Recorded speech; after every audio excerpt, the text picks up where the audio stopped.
కదా కష్టమా చెయ్యి చూడండి. విలేకరులందరూ చూస్తా ఉన్నారు, మీరు కరెక్టా కాదా అని కదా. ఇంతమంది ఒప్పుకొని చెయ్యెత్తుకున్నారంటే నా చెయ్యితే నేనున్నాను, మీరందరూ ఉన్నారు. మనం సాధ ఒక అపార్ట్మెంట్ లో ఉండడానికి చెప్పండమ్మా.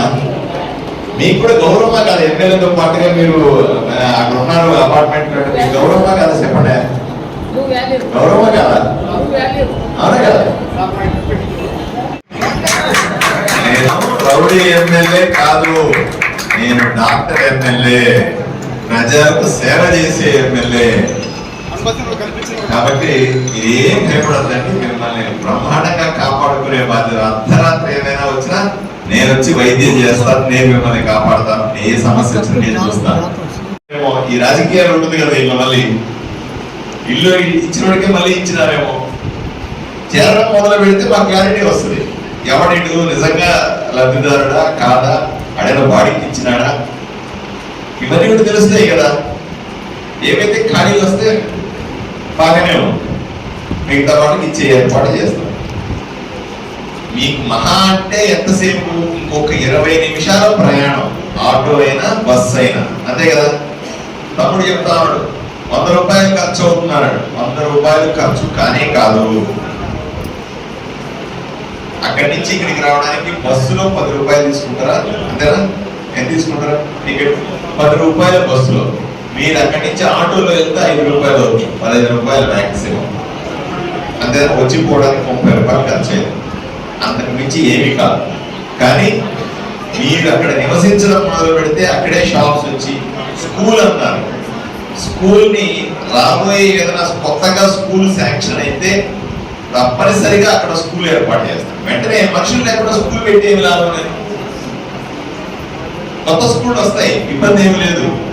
దాంట్లోనే అదే అపార్ట్మెంట్ లో ఒక అపార్ట్మెంట్ ఖాళీగా తీసుకుని అక్కడ డిప్యూటేషన్ టీచర్లు పెట్టి స్కూల్ నడిపే అవకాశం కూడా ఉంది. కానీ మనుషులు ఉండాలి కదా. మేమైనా పాములు పాఠాలు చెప్పాలా? కాదు కదా, మనుషులు కదా పాఠాలు చెప్పాలా. పిల్లలు ఉంటే పాఠాలు చెప్తాం, ఇబ్బంది ఏమన్నది. అలాగే మీ బిడ్డలకి అంగన్వాడీ కేంద్రం కావాలంటే పెడతాం, అక్కడ మంచి టీ స్టాల్ పెడతాం, అప్పుడు టీ తాగడానికి. కిరాణా షాప్ వస్తాయి వెలివెలిగా. ఇవన్నీ కూడా దసరా నుంచే మొదలు అవ్వాల్సిందే. దసరా తర్వాత ఒక నెల 2 నెలలు చూస్తాం. తప్పుడు ఆల్రెడీ పర్మిషన్ ఇచ్చేసిన, చాలా మంది పర్మిషన్ ఇచ్చినారు. భాష కూడా చెప్తా ఉన్నాడు, 4 రోజులు చూడండి. 4 రోజులు భాష చెప్పింది ఏంటి? 4 రోజులు చూడండి, 4 రోజుల్లో ఎవరు చేరలేదో వాళ్ళు వేరే వాళ్ళకి ఇచ్చేయండి అన్నాడు. భాషను ముందు పెడతాను నేను, ముందు పెట్టి ఆయన దగ్గర అన్ని చెక్ చేయించి వేరే వాళ్ళకి ఇప్పిస్తాం, అంతేనా? అంతే కదా భాష? ముందు మీరు చేస్తావు కదా ఈ పని, కఠినంగా కూడా చెయ్యాలి. చేసి కఠినంగా ఉంటే ఒకసారి ఏంటంటే మంచిగా ఉంటాం, ఉజ్జగిస్తాం, అర్థమయ్యేలాగా చెప్తాం, వాళ్ళ సమస్యలని తీరుస్తాం. వినకపోతే కఠినంగా ఉండాలి కదా. ఎక్కడో చోట నేను ఈ ఎమ్మెల్యే అయిన తర్వాత ఈ మధ్య కాలంలో రోడ్లు వైడనింగ్ చేస్తాం, అంటే రోడ్లు వెడల్పు చేసే క్రమంలో చాలా మంది ఆక్రమించుకున్నారు. మున్సిపాలిటీ పోయి ఆక్రమించిన తీసేస్తా ఉన్నారు.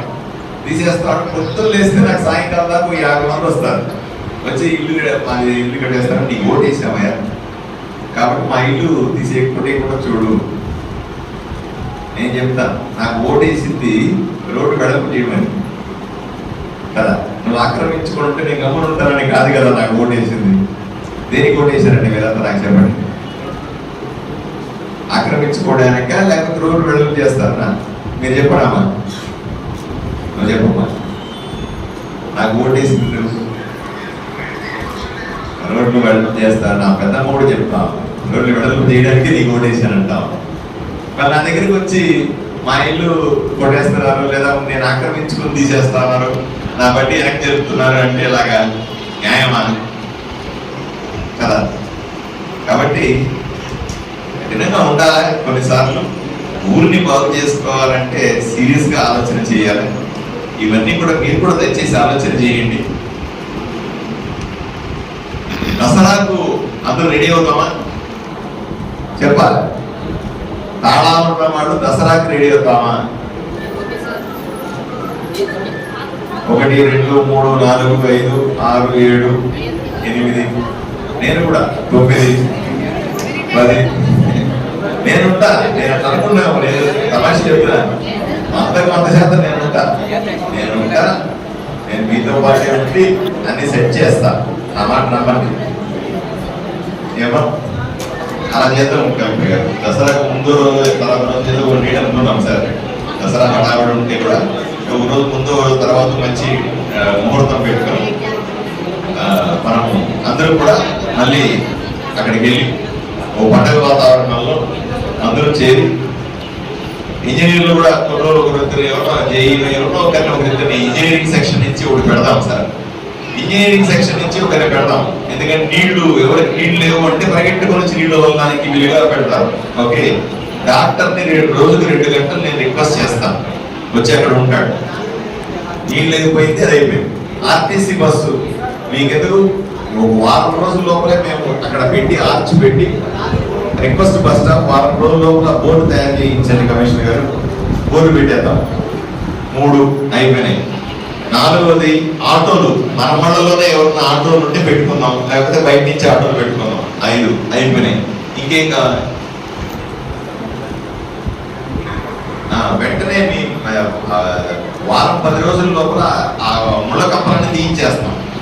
ఓకే, ముళ్ళ కంపలన్నీ కూడా ఏవైతే మనం చేరుతున్నాం అనుకుంటున్నామో అవన్నీ కూడా ముళ్ళ కంపలు తీయించేసి క్లీన్ చేయించేస్తాం. అలాగే వీధి దీపాలు, స్ట్రీట్ లైట్ మీకైతే వారం 10 మనం చేరే సమయానికి ఎక్కడైతే మనం చేరుతున్నామో అక్కడ బ్రహ్మాండమైన వీధి దీపాలు పెడదాం.